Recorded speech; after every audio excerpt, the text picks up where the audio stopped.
Hello, my name is Roger Quayle, and you are listening to My Life in the Mosh of Ghosts.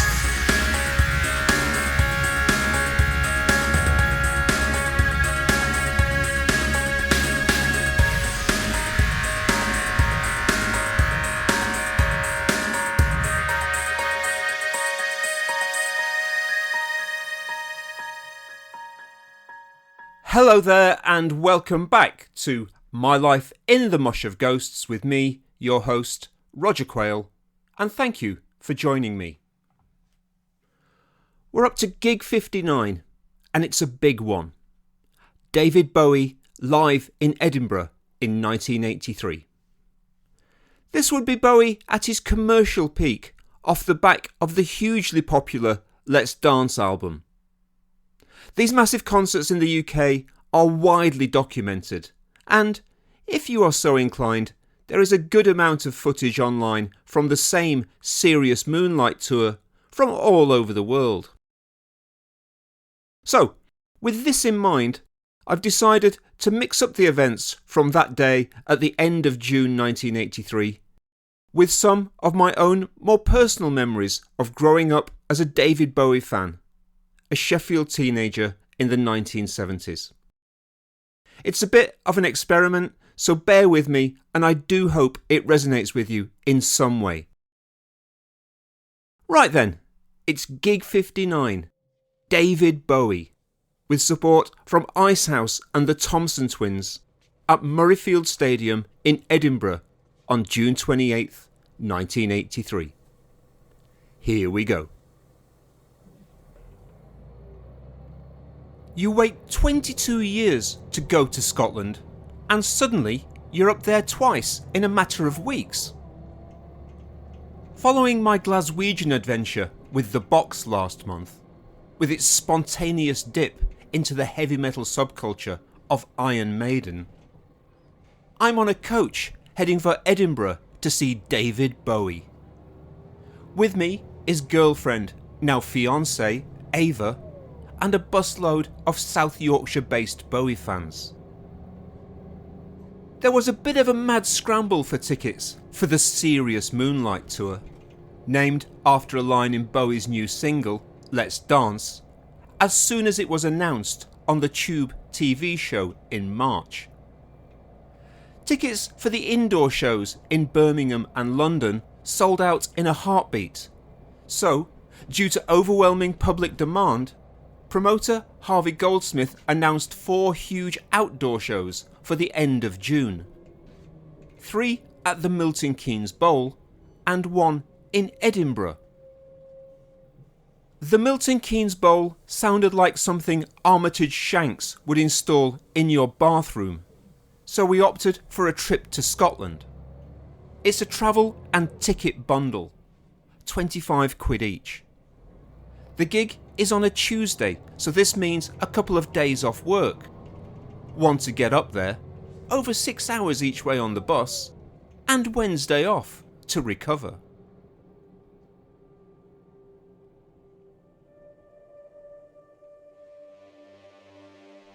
By the start of the new school year, in September 1973, it was clear that some of my classmates at Firth Park Comprehensive were maturing more quickly than me.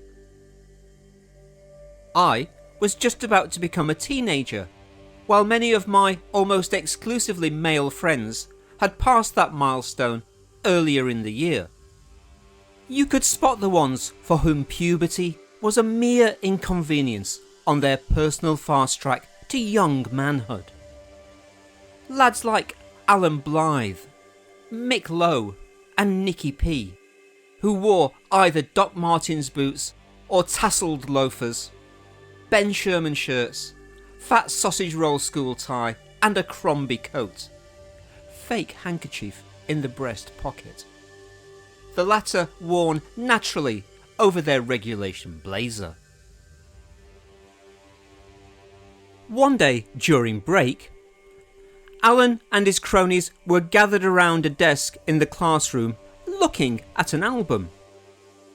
I wasn't friends with this crowd, but I was tolerated, so I wandered over for a look. The LP in question was Aladdin Sane by David Bowie. I was aware of David Bowie. He'd been on Top of the Pops. A lot of people say his appearance on the show in July 1972 sparked a cultural revolution.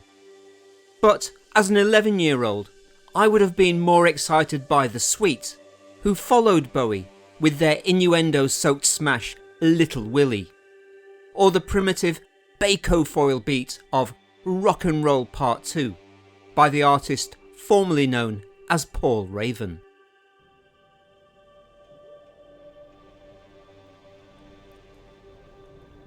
We leave Sheffield Pond Street bus station at 8 a.m. A couple of hours later, when we reach the Celtic-sounding Scotch Corner, I optimistically think we must be near the border, only to find we're still in Yorkshire. It's after lunch when the coach drops us off at Murrayfield, just to the east of the city centre. Ava being Ava, she insists we go off in search of a pub for urgent liquid refreshment. Thirst slaked, we head to the stadium.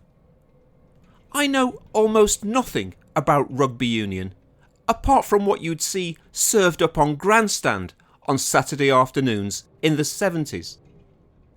I associate Murrayfield with commentator Bill McLaren, wrapped in a sheepskin car coat and tartan scarf, purring like a cosy haggis as his fellow Scotsmen put England to the sword in the Calcutta Cup. Aladdin Sane was a handsomely designed record, featuring a gatefold sleeve and a paper insert with the song lyrics printed on it. The photograph on the front cover was extraordinary. A shirtless David Bowie with his eyes closed, a shock of backbrushed red hair and, incredibly, a bright red and blue lightning flash blazing across his face. As fantastic as this was, what had really caught the attention of the lads was the lyric sheet. Specifically, the words to a song called Time. Time he flexes like a whore, falls wanking to the floor. His trick is you and me, boy. There was sniggering. These boys knew, while it was something all boys of our age did, it was unthinkable that someone would mention it in a song that wasn't aimed at a football referee. You didn't hear words like whore and wanking in the pop songs they played on the radio. This was not a record I could play at home on the radiogram. Nonetheless, it became clear from the comments made by Alan Blythe and his cohorts that David Bowie was something very different in pop music. So when I got my pocket money that week, I did what any other 12-year-old boy would do. I went straight out and bought The Laughing Gnome. I liked the song. It was a funny novelty record for kids, from the same lineage as Right Said Fred by Bernard Cribbins or Ernie, the fastest milkman in the West by Benny Hill. And in the late summer of 1973, I was still very much a kid. Fortunately, I happened to have a couple of friends who were able to help me discover the other side of David Bowie.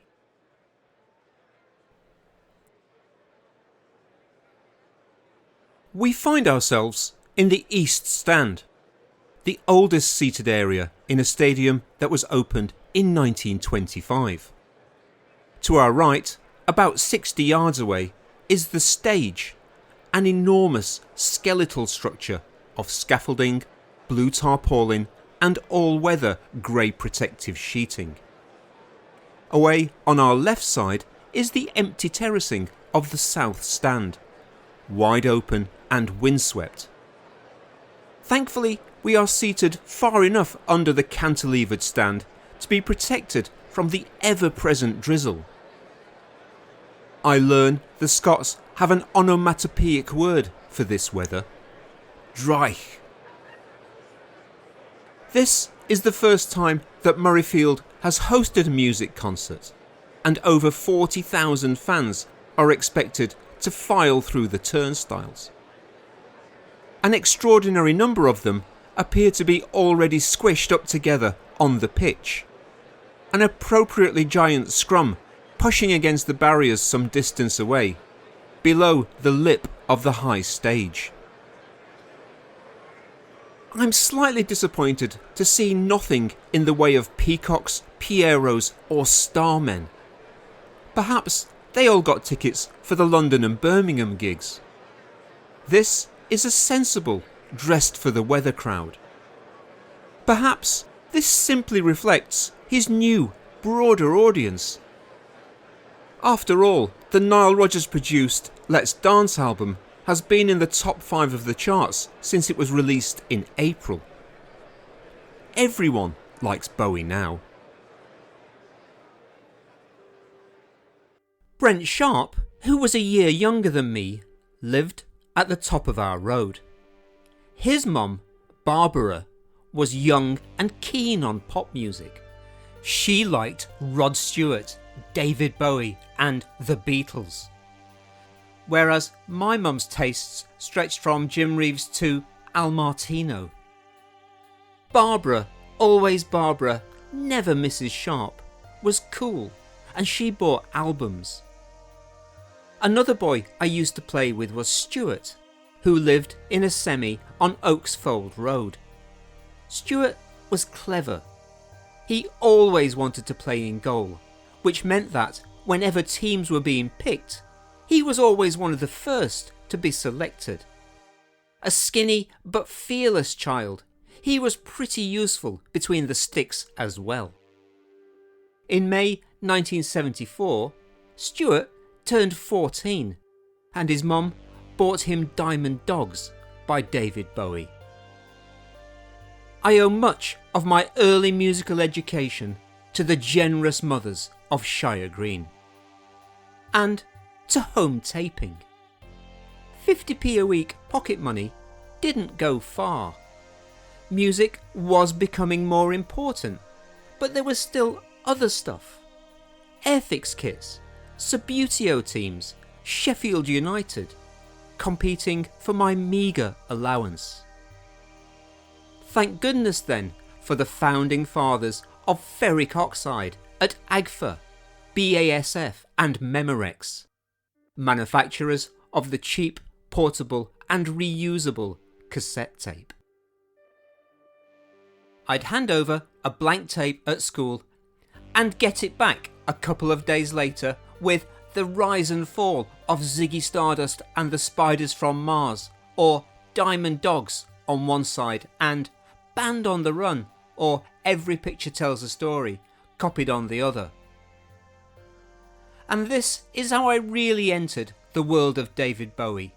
Sat at home with big headphones plugged into my cheap portable cassette recorder. Both bits of kit bought by my frugal dad from the many second-hand shops down Attercliffe. While Mum and Dad watched World in Action on the telly, I pictured a very different world of future legends, Moon Age daydreams and wild-eyed boys from Freecloud, with the attendant but acceptable background hiss.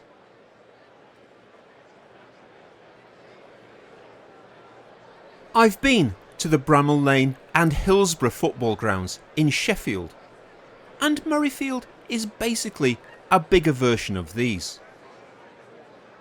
And while Wembley Stadium has hosted the likes of Elton John and The Who, outdoor concerts on this scale are still something of a novelty in the UK. When I think of David Bowie, I think about glamour, decadence and style. All things which are notably absent from this sodden, grey, converted polo field in the heart of Lothian on a drizzly Tuesday afternoon. Disc Magazine printed the full, uncensored, gatefold sleeve image of the Diamond Dogs album when it was released. It featured a therianthropic Bowie, canine from the waist down, complete with genitals. This immediately went on my bedroom wall, taking pride of place between the two posters that came with Pink Floyd's Dark Side of the Moon. A double-page spread of a naked man with a dog's cock. My mum never said a word.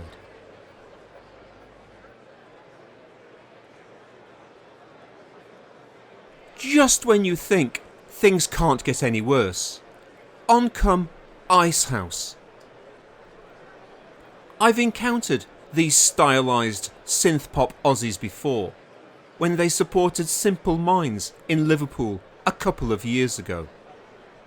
That night I was on the clock, with a last train to catch, and I just wanted Icehouse to be gone, so the band I actually wanted to see would come on earlier. In the end, I saw about 40 minutes of Simple Minds before having to dash to the station. Now, here are Icehouse getting in the way again with their wishy-washy ferryisms. Long journey, shit support, wet weather and Spartan surroundings. It's going to take a serious amount of moonshine to get in the mood for some serious moonlight, so we head to the bar. Things improve marginally when we take our seats again for the Thompson twins, which for me is like saying we've cured smallpox, but you're going to have to live with chickenpox a wee bit longer. But Ava likes them, and at least they have a couple of songs we know, as they sugar rush around the huge stage like Snap, Crackle and Pop. After what seems like an eternity, but is more like an hour, the Thompson twins depart, and the thud, thud, thud and drang, drang, drang of the backline of the Bowie band's instruments being checked thunders out of the PA stacks. It's 8 p.m. We're nearly there. Inside the ground and in the surrounding streets, bootleggers' fingers hover over the red record button.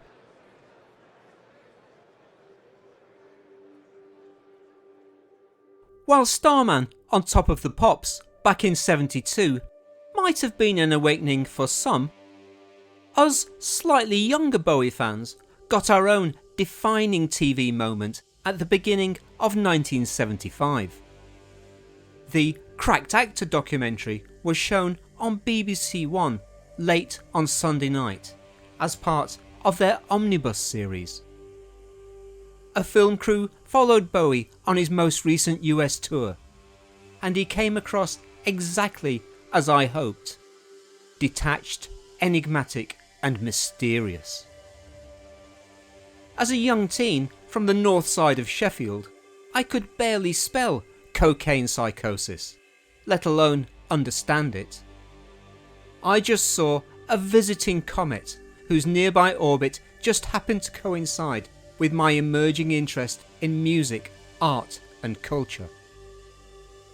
At one point, Bowie explores and explains cut-ups, chopping up and rearranging sentences to trigger new meanings and insights.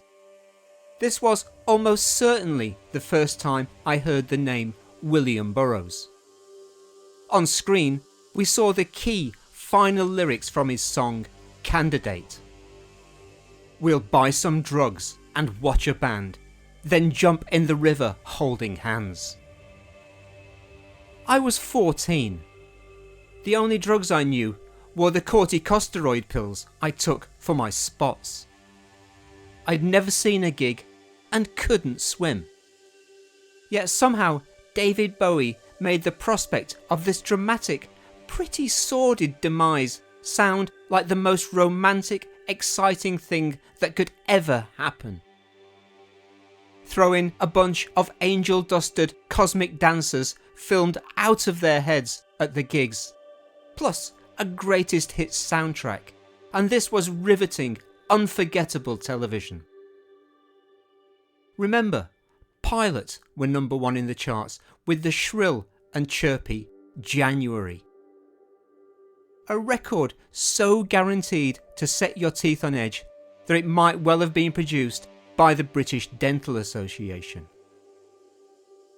Cracked Actor welcomed me through a stage door that I'd started hanging around outside a couple of years earlier. Come in, take a walk on the weird side.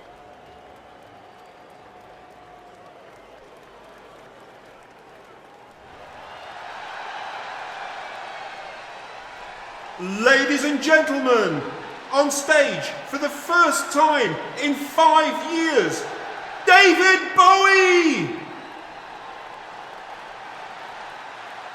There he is. Not so much the thin white Duke as the small blue suit, away in the distance. The 10-piece band rips through a revved up Star, track 2, side 2 on Ziggy Chuffin' Stardust. It's him. It's really him. I smile and pinch myself. David Bowie. He momentarily throws us with a sniff of the old folk song Lavender Blue. Eh? What's this? Which actually tees up the intro to Heroes. Imagine having the depth of catalogue to be able to play an anthem like Heroes, second in the show. This is a winning slot machine set. 3 cherries every time Puerto Rican band leader Carlos Alomar counts them in. Golden Years, Fashion, Let's Dance, Life on Mars and Sorrow. And that's just the first half an hour. Beyond a request for the fans down the front to stop pushing in case someone gets hurt, we don't get much in the way of chat from the great man. With 26 gigs already packed away, the performance runs as sleekly as a Trans-Europe Express locomotive. Even the guitarist is called Slick.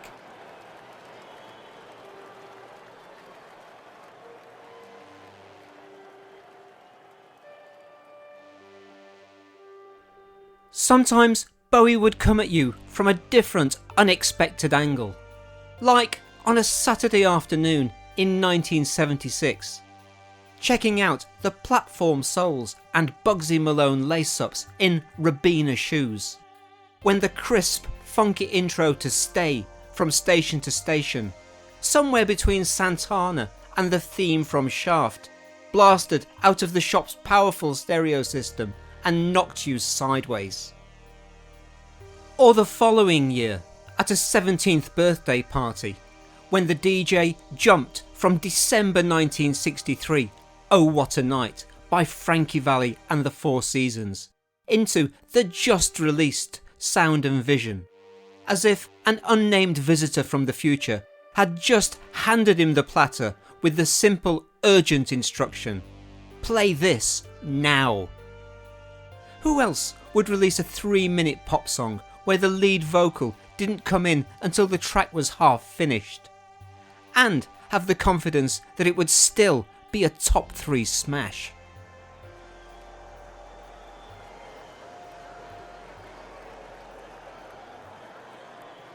A massive inflatable globe is pushed out into the crowd as Bowie, on acoustic guitar, leads the band through Young Americans, which is taken at an ambling, almost country music pace.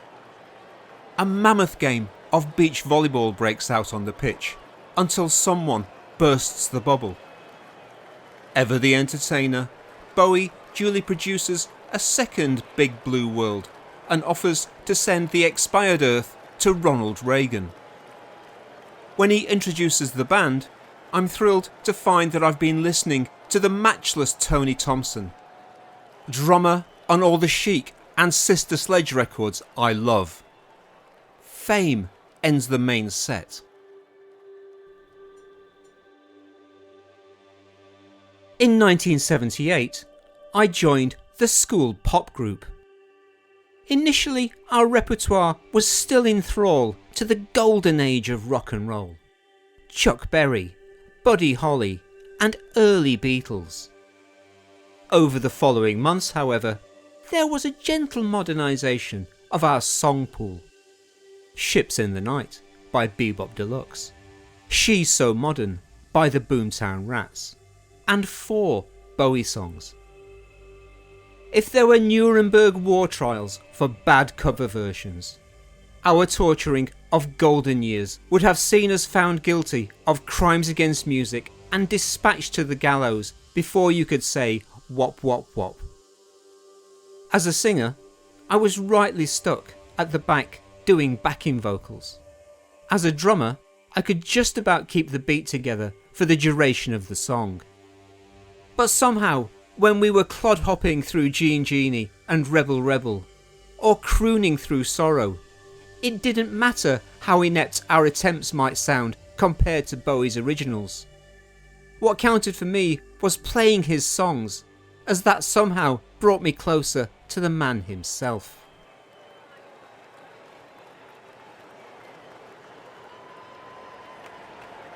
While the band cooks up a heavy funk rock stew for Stay, Bowie changes outfits before wrapping it up with a remorseless Jean Genie and a final plug for the new album with Modern Love, inevitably waving bye-bye as he sings, I never wave bye-bye.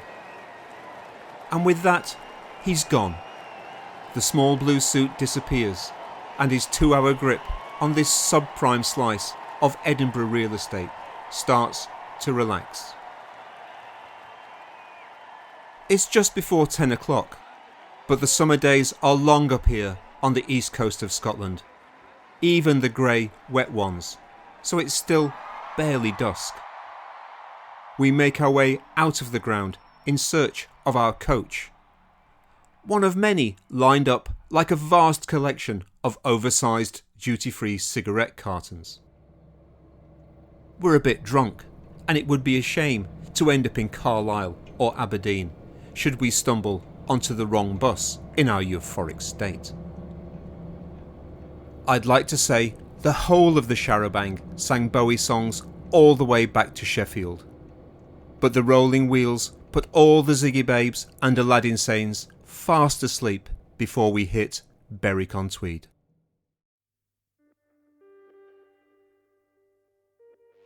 By 1979, I had joined an art rock band whose singer took his stage name from Bowie's character in Nick Rogue's The Man Who Fell to Earth, Thomas Jerome Newton. My fellow band members, all a little older and more worldly than me, would have been part of the 1972 intake of Bowie acolytes, and consequently knew a lot more than me about his extended universe. Iggy Pop and the Stooges, Lou Reed and the Velvet Underground.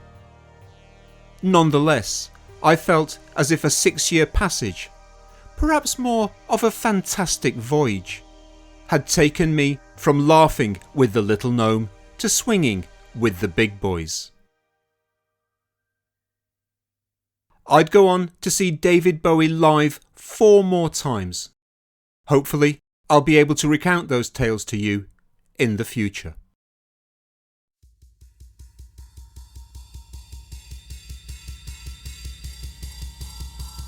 You have been listening to My Life in the Mosh of Ghosts with your host Roger Quayle.